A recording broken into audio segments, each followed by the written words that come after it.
I went to San Diego. Come on, let me tell you about it. Hanging with Stitch, chocolate bar, Kev Cage needs a life. Buffet with burgers, squishy with bar, Kev Cage needs a life.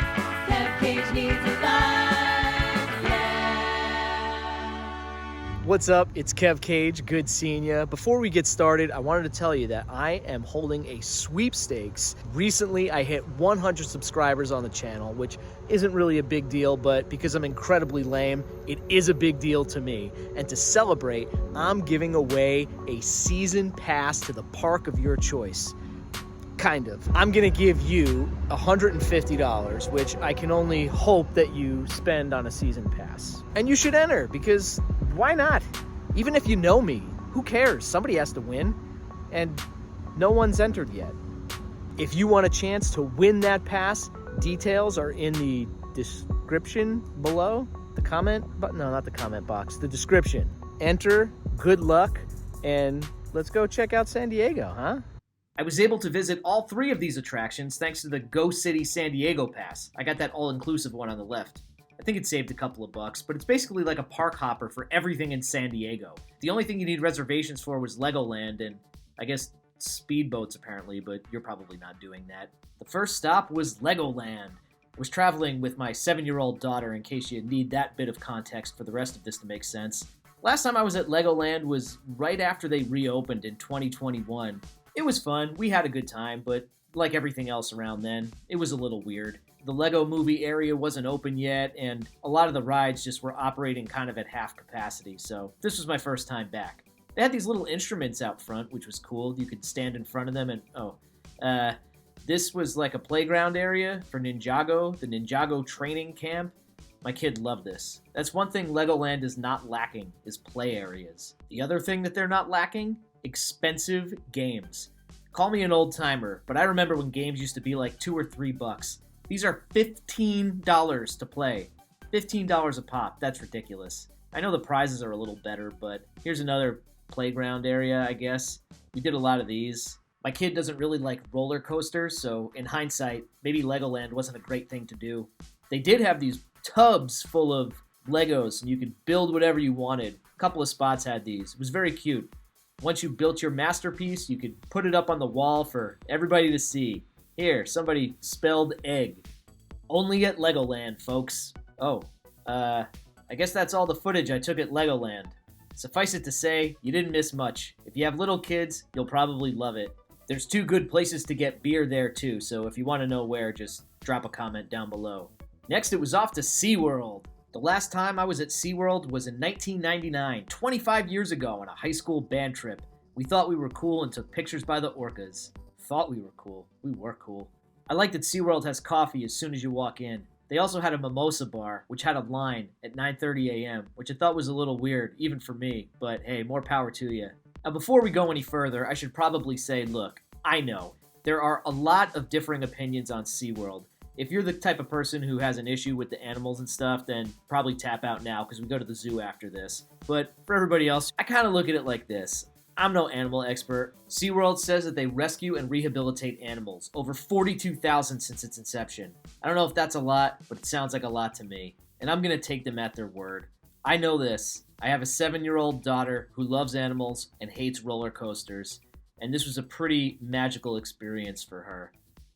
They don't look like they hate it. I don't know. Maybe they hate it and I'm a terrible person. I don't know. Thumbs down this if you hate that and me. SeaWorld does have an incredible amount of animals, though. Like, way more than I remember. Granted, I didn't walk around a lot the last time we were there because I was too busy being cool, but look at these turtles. That's great. Nobody really cares about aquariums. This is just really like a big aquarium.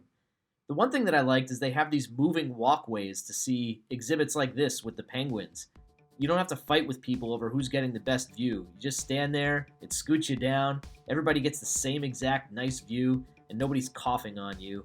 They have several exhibits where you can touch sea creatures. The sea creatures don't seem to mind it. This one, they actually had a thing where you can hold little fish in your finger, and they'd swim over you and suck the fish out to eat. So they're getting fed pretty good. I don't know, that seems nice. And then you get cool things like this, where There's an awesome roller coaster in the background, and there's dolphins swimming in front of you. There's a great smell of theme park seawater. Look at that. Come on! How do they hate their life? I don't know. The one thing that SeaWorld does have more than animals is alcohol. We'll get to that in a second, but man, did they double down on alcohol. It's everywhere. They have beers named after roller coasters, beers named after log flumes, or whatever that thing is. They have tons and tons of booze. They also had, very surprisingly, construction walls. How are they paying for construction? It's certainly not with tickets. It's got to be from all that booze, because this place was empty. With a capital M.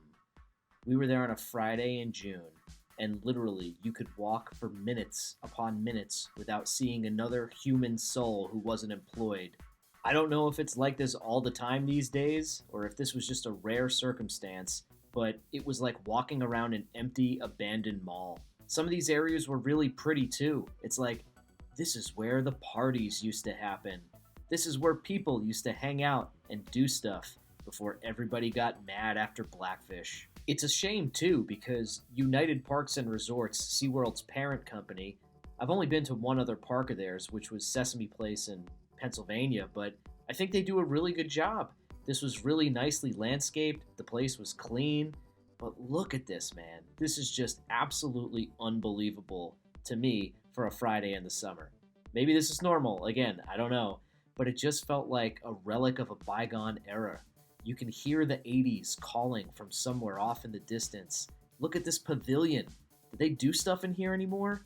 It just looked like abandoned with those chairs. Oh, man. It was really kind of depressing, actually.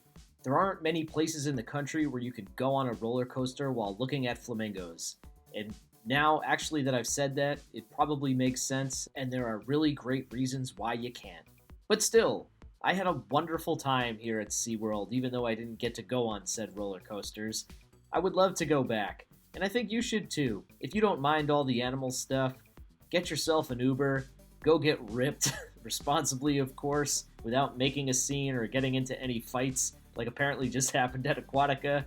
But yeah, it's a good time, and you get to see a whale. Finally, our journey takes us to the San Diego Zoo, another place that I hadn't been since deep COVID times in, geez, it must have been September of 2021?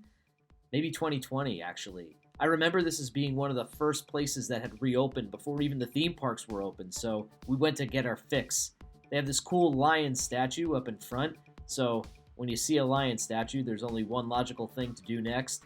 Congratulations! It's a boy lion.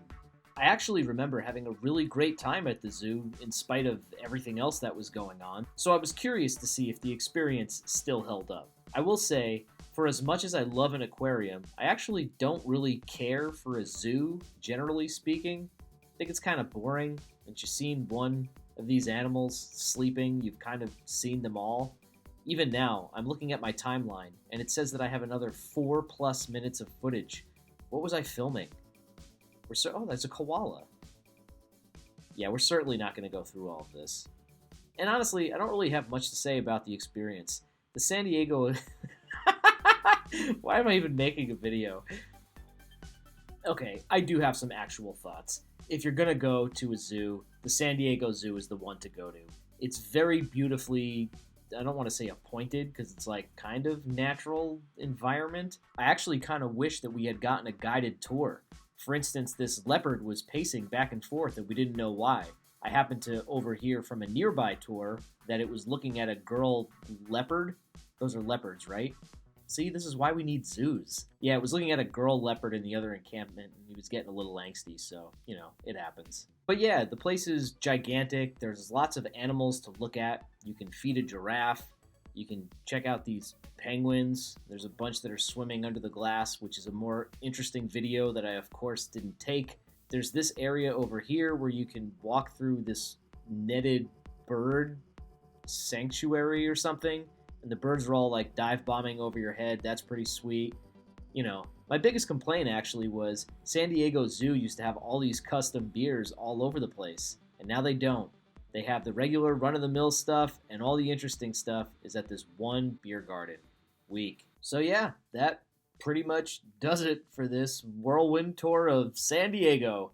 I hope you enjoyed watching some very limited footage of the places that I've been. I hope you learned something along the way. Don't forget to check out the description box below so you can enter that contest. Come on!